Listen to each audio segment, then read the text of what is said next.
अस्सलाम वालेकुम, जय हिंद। मैं था का थेमा का मोहसिन रशीद टोंक। ये जो मामला है, जो इस वीडियो में जो मुद्दा मैं उठाने जा रहा हूँ, ये इतना आसान नहीं है कि एक वीडियो में ही मुकम्मल हो जाए। लेकिन मैं बता देता हूँ कि मैं 3 वीडियो की सीरीज़ में क्या बात कहूँगा। मैं बात करने वाला हूँ राजस्थान के मुसलमानों की चाहत, उनका हक और उनकी डिमांड की। हम करीब 1 करोड़ मुसलमान थोक में कांग्रेस को वोट देता है, लेकिन हमारे साथ प्रॉब्लम यह है कि हमें यही नहीं पता कि हमें मांगना क्या चाहिए। हम मांगना भूल गए हैं, हम हमारा हक नहीं जानते। तो इस वीडियो में मैं बताऊंगा कि हमें क्या मांगना चाहिए और उसके बाद मैं ये भी बताऊंगा कि ये कैसे पॉसिबल है। राजस्थान में अगर कांग्रेस सरकार बनी है तो उसमें सबसे बड़ा हाथ है मुसलमानों का।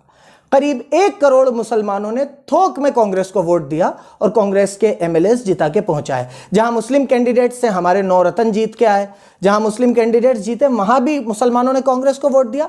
और जहां मुसलमान कैंडिडेट नहीं था, मुसलमान कैंडिडेट को हटा के गैर मुस्लिम कैंडिडेट डाला गया। जैसे टोंक, यहां से जकिया जी अल्लाह बख्शे पहले एमएलए थी, वो जिंदा थी, वो हयात थी, उसके बावजूद उनका टिकट काट के सचिन पायलट साहब को टिकट दिया गया। लेकिन यहां भी मुसलमानों ने थोक में पायलट साहब को वोट दिया। तो मैं बात टोंक के मुसलमानों की तरफ से नहीं कर रहा, मैं पूरे राजस्थान के मुसलमानों की तरफ से ये बात करना चाहता हूं कि हम 1 करोड़ मुसलमानों ने पूरी तरह से कांग्रेस को वोट दिया। तो हमारी सिर्फ 2 डिमांड्स ये कांग्रेस सरकार इस कार्यकाल में, इस टाइम में पूरी कर दे, जो बहुत आसान है। कोई इसमें रॉकेट साइंस नहीं है कि आप ये पूरी नहीं कर सकते, बहुत इजीली पूरी कर सकते हैं। एक डिमांड, हमें हमारे बीच का एक लोकल मुस्लिम सांसद चाहिए, जो आप बहुत इजीली अगले 2022 में अप्रैल में राज्यसभा के चुनाव हैं, तो आपको सांसद भेजना है। हमारे पास एमएलएस का नंबर है, राजस्थान में 10 सांसद भेजे जाते हैं और जिसमें हमारे पास एमएलए का खूब नंबर है कि हम एक मुस्लिम सांसद को भेज सकते हैं। कांग्रेस सरकार चाहे तो एक मुस्लिम सांसद दे सकती है, लेकिन मुस्लिम सांसद हमें पैराशूटी नहीं चाहिए। हमें वो आदमी चाहिए जिसे हम राजस्थान में पकड़ सकें, जिसे हम कह के बात कर सकें कि आपको ये मुद्दा उठाना है, जिससे साथ हम कन्वर्सेशन कर सकें, जिसको हम अपने दिल की सुना सकें और उसके दिल की सुन सकें। हमें पैराशूटी नहीं चाहिए कि उस आदमी को वहां वो चुनाव हार गया तो राजस्थान में चलो राज्यसभा भेज दिया जाए। एक बात। और दूसरी डिमांड राजस्थान के मुसलमानों की यह है कि हमें एक मुस्लिम यूनिवर्सिटी चाहिए। मुस्लिम यूनिवर्सिटी के लिए जैसे यूपी में अलीगढ़ मुस्लिम यूनिवर्सिटी है, दिल्ली में जामिया मिलिया इस्लामिया है, वैसे हमें राजस्थान में भी एक माइनॉरिटी स्टेटस की यूनिवर्सिटी चाहिए। ये लोगों को हो सकता है, जो बेचारे मेरे मुस्लिम साथी हैं, वो अपने एमएलए से या एमपी से बात करेंगे, बड़े कांग्रेसी लीडर से बात करें, तो वो कहते हैं अरे यार इतना आसान थोड़ी है। मैं बताता हूँ बहुत आसान है, मैं बताता हूँ कैसे देंगे। आप कुछ मत कीजिए, हमें पैसा मत दीजिए, हमें सरकारी जमीन मत दीजिए, हमें सिर्फ हमारा हक दे दीजिए।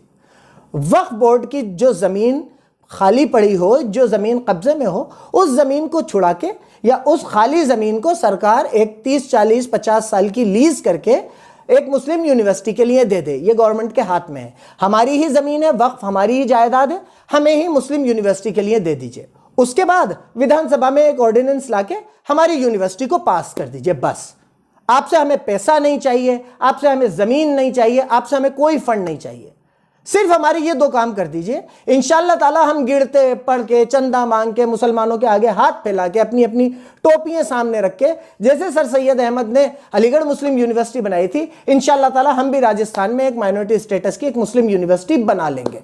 आप सिर्फ हमारे जो सरकारी काम है, आप सिर्फ वो हमारे लिए अरेंज कर दीजिए, क्योंकि यही टाइम है जब आप मुसलमानों को कुछ दे सकते हैं। अगर गवर्नमेंट पलटती है और बीजेपी आ जाती है तो आगे 5 साल बीजेपी तो इस ऑर्डिनेंस को पास करने से रही। तो ये 2 छोटी सी डिमांड्स हैं हमारी कि एक हमारे लिए राजस्थान का एक मुस्लिम सांसद जो हमारे बीच का हो। हमें कोई अरबपति बाप की अरबपति औलाद नहीं चाहिए जिसे हमसे मिलने में भी शर्म आए।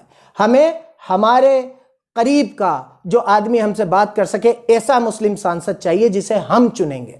और दूसरा, एक मुस्लिम यूनिवर्सिटी के लिए जो लॉज हैं, जो ऑर्डिनेंस पास करना है, वो आप पास कर दीजिए और वक्फ बोर्ड से एक हमारी ही जमीन हमें लीज पे दे दीजिए इस एरिया में, जयपुर के आसपास, ताकि यहाँ के आसपास की जो मुस्लिम आबादी हो उसको उससे फायदा पहुंचे। इससे आपके लिए भी एक अच्छा काम होगा कि ये जो गली गली में पंक्चर की दुकानें खुली हुई हैं, ये लोग यूनिवर्सिटी में जाएंगे, पढ़ेंगे, तो ये पंक्चर की दुकानें कम होंगी।